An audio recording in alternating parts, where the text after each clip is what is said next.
FX Big Dog here, coming at you with a new video about Sunday's Open. Last weekend we saw this big gap in the market. This weekend, no big gap, but we did have some serious movement. Why? Well, there's a whole bunch of things that we're going to go ahead and cover right after this.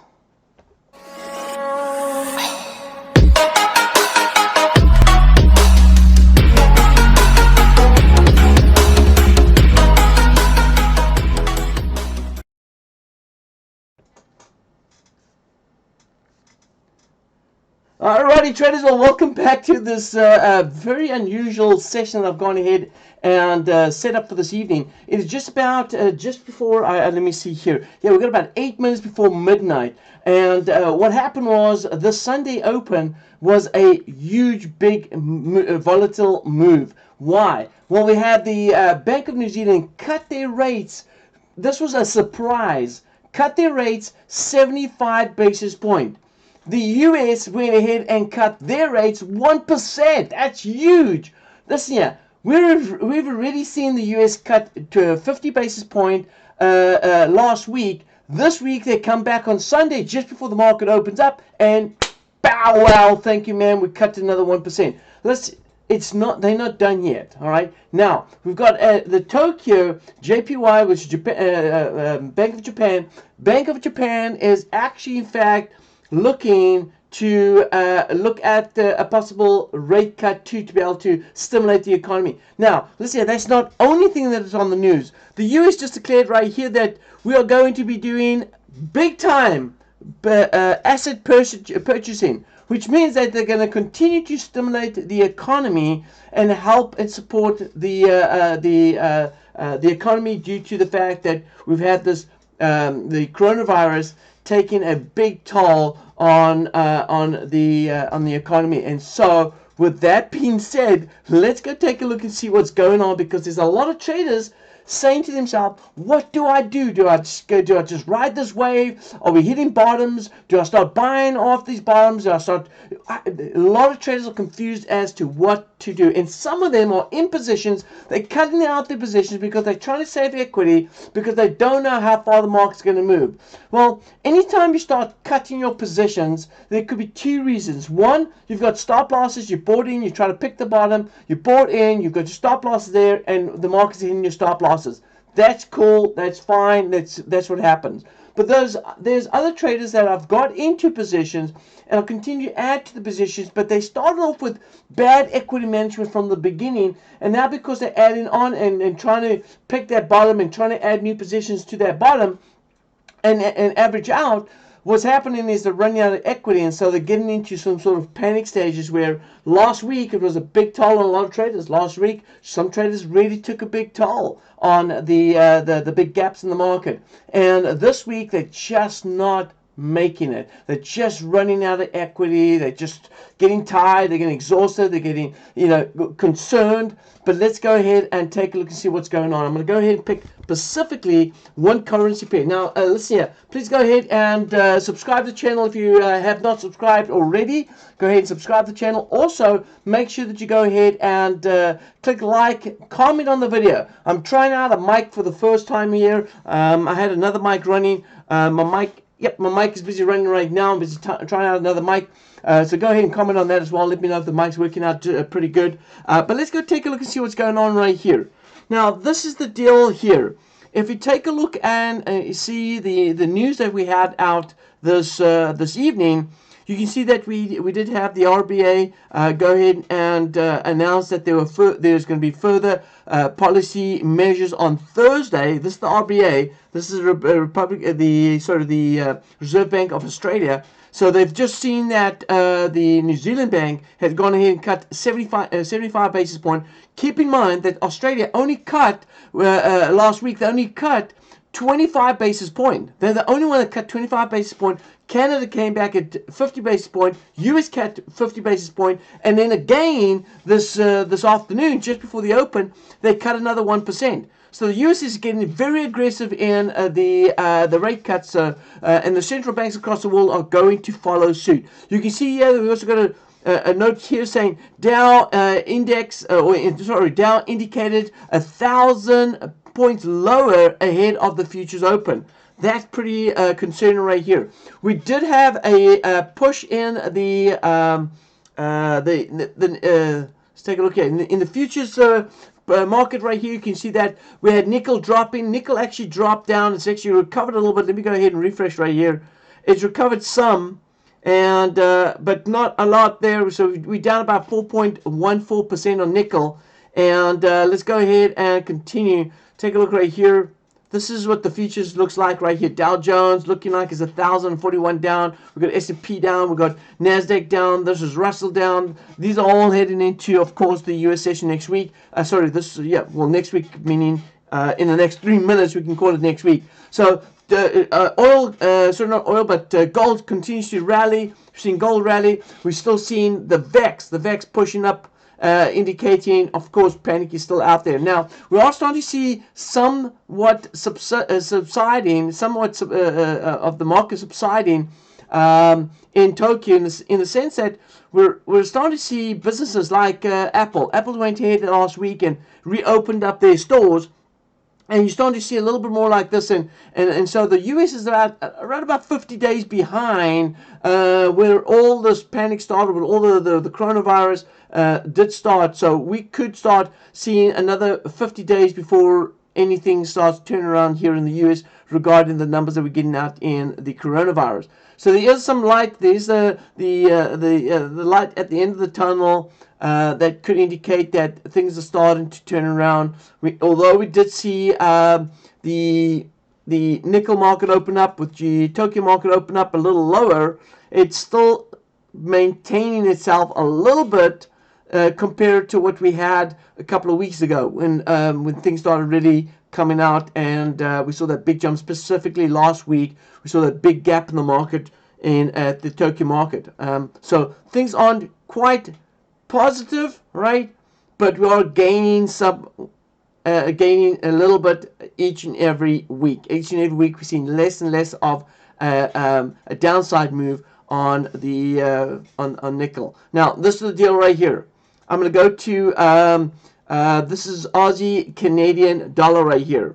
Now, with Aussie Canadian dollar, we can see that price has gone ahead and moved a little lower. And in fact, if I go ahead and draw in, this is one of the traders that that's following the market swings right here. If you look at the wave structure right here, and I'm going to go ahead and mark it off right here with this, let's do this. We got wave 1 down here, wave 2 coming up here to retest the high, then dropping down here about the 1.618, actually extend itself a little further down right here, giving us a wave 3. Wave 4 went inside consolidation. We had a breakout, completing wave 5 right here, and now the wave 5 is being hit down here around about 84.33, so 0.8433.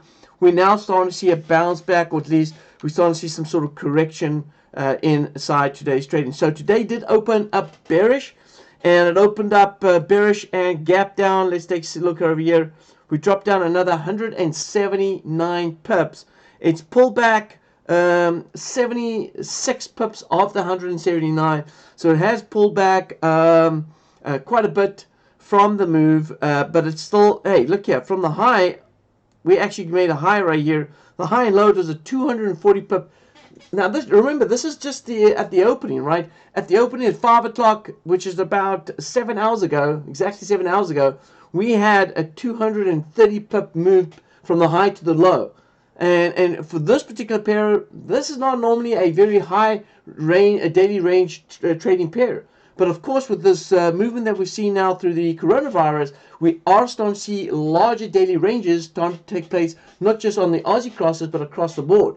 So we've seen a lot of this right here. Now, I'm expecting still a pullback. Now, a lot of you say, well, Big Dog, you've been saying this for a while, but yes, I am. I'm saying this because I am expecting it. This bit of movement that we're seeing at the moment right now, there is going to come a retracement.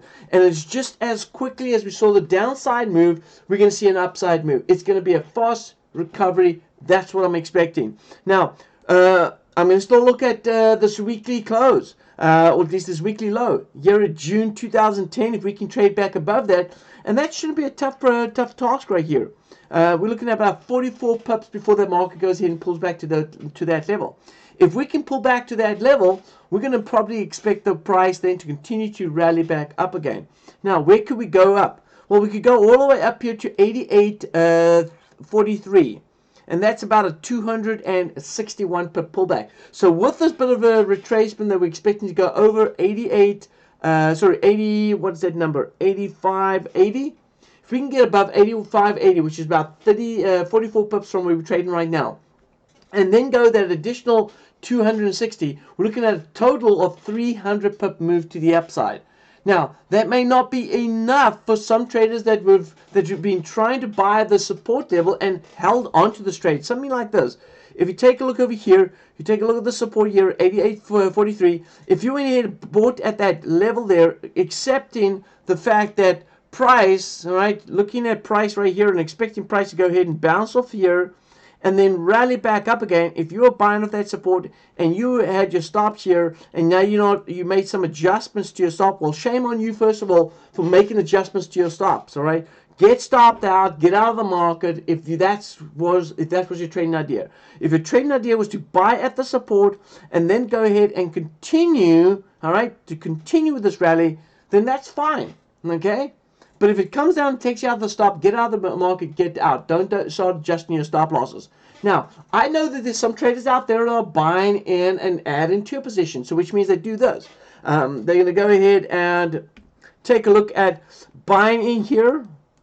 Then they go ahead, buy in here. And then when price comes to this level, they buy in here. Price comes down to the fifth wave right here, they're buying here. So they will be in on multiple positions. Hey, I do that too. You know, it's called position trading. It's not necessarily trading the trend, but it's trading against these breakouts, all right? Expecting correction move. Because why? Because the market goes into range, then it goes into contraction, and then it goes, sorry, let me say that again. Market goes into range, which is contraction, then it goes into expansion phase, then it goes into trend. All right, so if we take a look over here, if this is our range right here, then this has got to be the expansion phase. All right, and if this expansion phase, then we're expecting price to go back up again, take out the highs, trade above the contraction area, all right, and then go ahead and start looking to come back and then start to trend. So those are the type of action and price action moves that we're looking for on these particular moves. Now, this is the only pair that I'm looking at right now, but trust me that a lot of these pairs are sitting there based on trends. If you take a look at the market in general, you can see that we definitely have price doing, and I'm going to go to a typical pound CAD. All right, let's take a look at pound Canadian. Listen here, we had price moving all the way up here to the top, hit the 1.618. I started thinking about buying here at the support level. All right, and when price blew through that, trust me, buying was out of the equation. And I said, okay, well, as long as we stay inside this trend, I will continue to look to buy again. So at this point right here, I'm looking to buy again. And if it blows through this, then what I'm going to do is I'm going to wait for the market to retest. Let's say we have to stick with the technicals, right?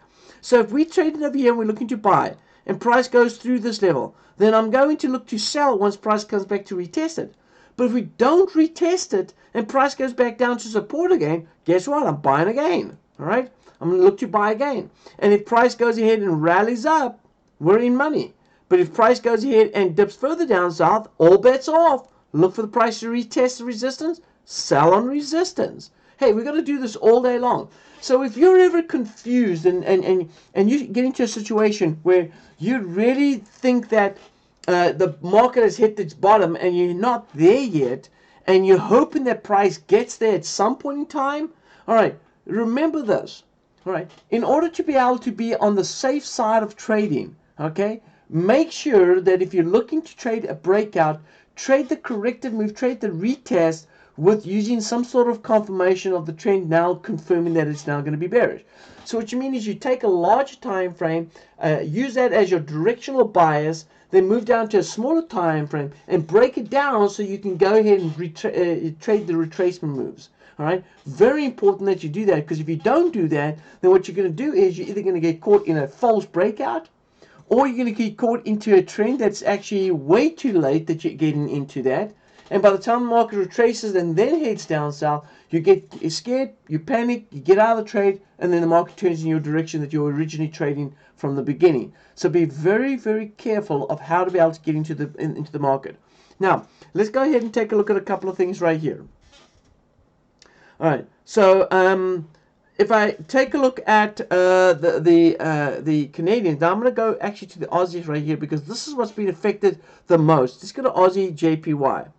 So Aussie JPY, we had a nice little rally right here, and price came back almost like eating up all the profits we had on this trade since Friday. So Friday was a good trading day. Market came back up and rallied back up. But now, remember, we're not done yet, all right? I'm going to be a buyer on Aussie JPY. You say, well, Big Dog, are you kidding me? How can you be a buyer on Aussie JPY when price is so bearish?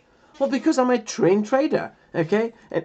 And right now, I've got hiccups, excuse me. But what's happening right now is I'm still looking for price. This was my last level right here. If I go ahead and look at this level, that would be my support level right there. There would be another support there, all right? Now, with that being support, I'm looking at price at the moment right now, and I need price to close back up again. If I can get price to close back up above this trend line, then I'm going to continue to stay solid on my buys. Now, if price goes ahead and trades below this, then maybe I'll go ahead and stand aside and wait for price to come back up and retest this. All right, retest, then sell over here, looking for price to move down. Now, just to be clear, all right, just to be absolutely clear on what I'm doing. When I say I'm going to be looking to sell, that doesn't necessarily mean I'm going to go ahead and enter an order straight away and start selling. I'm going to be using automation with logic in that'll help me confirm the directional buys. Sorry, the directional buys confirmed by me, but on the lower time frame, it's going to confirm the directional buys in the low time frame, but then also have a entry point strategy that's going to enter the market once everything is lined up, and that's the most important thing right there. All right. So looking back at this trading opportunity right here, I'm still thinking bullish. Believe it or not, I'm still thinking Aussie JPY bullish. And this goes for a lot of the pairs that are setting up right here. Look, we've had a lot of news come across the board. All right, we've got a lot of stuff coming out here. This week's calendar looks very, very attractive. In fact, look at this, tentative Bank of Japan. I was hoping that it would come out around about 12 o'clock. And it looks like it's come out a little bit early in the evening. But it looks like they're going to keep the rates unchanged. But look at everything else. I mean, look, it's no doubt that we're getting industrial production out in China down minus 13.5%. I mean, this is a given. All right, this is no surprise. This would probably be discounted into price already because we know that things aren't turning to be superbly, very good in the Chinese market. So we know that's going to be down. This is, of course, yearly data, and the yearly data has probably been reported based on the last couple of months. Now, if we take a look over here, we got out this week a couple of more details. We got the Aussies out here saying monetary policy meeting minutes. It's going to come out on Monday, but then on Thursday, there's an indication that on Thursday we could have the Aussies coming out and cutting rates again. In fact, don't be surprised if we have a surprise announcement that rates have been cut for the Aussies, and they may go as aggressive as 50 basis points because they've already done a 25 basis point cut. We've got employment change, unemployment rate coming out for the Aussies, but once again, I think the big highlight here would be, of course, the rate decision. Central banks across the world are taking action, and we're seeing this happening right now. Look at the Swissy right here, Swiss National Bank monetary policy assessment. They've never really looked at any sort of urgent assessment on policy. They are now. So there is definitely some action out in the market based on the fact that the central banks are taking action. And, well, this is pretty much it. All we can do right now. And this is what I'm going to do right through the week. Right through the week, nothing's changing. Nothing's going to change. I'm going to continue to hold on. These are trades that have just closed out. You can see right here on the 15th, we closed out some negative trades right here. On the 13th, on Friday, we had some good closes on Friday. On the Sunday Open, we closed out with some losing positions right here, but overall we're still looking good. I've got open positions holding right now. These are my open positions holding currently right now. I've got 2 in the New Zealand CAD and then Canadian JPY. And these are swing trade positions, all right? So which means I'll be continuing to hold these positions throughout the week until we go ahead and hit our targets. Our targets are set up at these levels right here. Let's take a quick look before we go ahead and close on the session. And you'll see right here we got what's this? 81.11, right? 81.11. Let me see here. All right, 81.11 is yeah, man, the seat of mine's making a noise. Okay, 81.11. Let's go ahead and take a look at the Canadian JPY. Alright, so 81.11 right here. This is what it looks like from a trading perspective right here. Now, take a look over there. I'm going to go ahead and mark this off right here because I think this is important there. Right? We've got support over here. I'm going to draw some trend lines. Alright, look at that. That's the reason why I'm a buyer. Price moved over below this. Got it. Price comes back to retest the support level right here. Got it. What do we do at support? We buy. And so this is the reason why we are buying. We had a bit of a correction here. Market closed out the gap. We finally got that gap closed out from last week. There's a Sunday gap right here. Price closed out. We're getting a retest of that. We're looking for price to continue to move back up again. All the way up here to the top. We're looking at 83.23 to be the upside move. Maybe it's going to come off a little shorter, maybe 82.40. But as soon as we come to the back side of this trend line, it's time to go ahead and cash out. Now we're looking for a price target of 81 and change. Look over here, 81.11. So 81.11. So we're looking for price to go to 81.11, which is just above right here. 81.11 would be just, sorry, my bad, would be just about here. All right. This is where we're looking at 81.11 to be at. There, about there. Okay, so that's going to be way in front of that downward trend line. We're going to get out of the market, take a profit. We're in two positions on that, and we'll cash out for that trade. So we're all long on that, and the same thing goes for New Zealand CAD. All right, let's go take a look at New Zealand CAD. This is the one right here. I thought I was going to just do the one, but let's just throw this one out there too. New Zealand CAD, support down here. You want to be a buyer. All right, want to be a buyer. Price did come back a little further than we expected. All right. I expected price to stall. Let me just go ahead and pull this one up right here. Alright, I expected price to stall over here at the backside of the trend. I didn't do that, but look at this. We're still seeing a long-term support right here, looking for price to go back up to about 0.9630. Alright, so we want to be a buyer on this, and maybe we didn't get this, this retest the way we wanted to get it, but it still changes nothing to the fact that we want to be a buy in the market because we're at support, a major level of support right here. If it breaks to the major level of support, sure, let's get the heck out of Dodge and start looking to sell once the market comes back to retest that. But we're going to have to wait and see what happens. All right. Last thing I want to go ahead and do, and I promise you that is the last thing right here, U.S. oil. Let's take a look at U.S. oil right here. How does U.S. oil trade at the open? Well, it still has not recovered that gap that we had last week. Still in the recovery. U.S. oil is still flat around about $31.20 a barrel. So $31.20 per barrel is where we're at right now, and it's probably going to sit around about there for some time, because we still have that price war between Middle East and, of course, Russia. And until things get resolved, we're not going to see any sort of upside move. They will continue to put pressure on oil, push oil price down. So we're not expecting any sort of upside move very soon. But, hey, one thing we can look at right here, look at the trend. All right, see how price moved against back and forth between the trends right here. And now we're at the bottom side of the trend. So what should we do? We should be looking to buy long. Now, it may sit down there and be slightly consolidated for a little bit. Maybe go back up for $42 a barrel. But at the moment right now, it's pretty much sitting at support and not doing anything at the moment right here. So that's where we're at with regards to U.S. oil. We'll see how the markets react over the next few weeks. But we're going to keep an eye on that support level. And as you start seeing price go up, we may start thinking about Sunday's sell around about $42 a barrel. If it does test that level and hold at that level, we're certainly going to sell off to about $21 a barrel. A lot of interesting things. Listen, stick with the trend. If you're trading against trend, be very conservative about your market, or at least your trading. And the one thing I can say to those traders that do add on two positions, right, if you're adding on to your positions and the market breaks through a significant level of support or resistance, okay, maybe, just maybe, it might be an option to stand aside, not add on any new positions until the market comes back up again above that resistance, or at least support, and then reconfirms the retest and starts taking off, because you want to make sure that you don't go ahead and add on until the market gets to another level of support or resistance.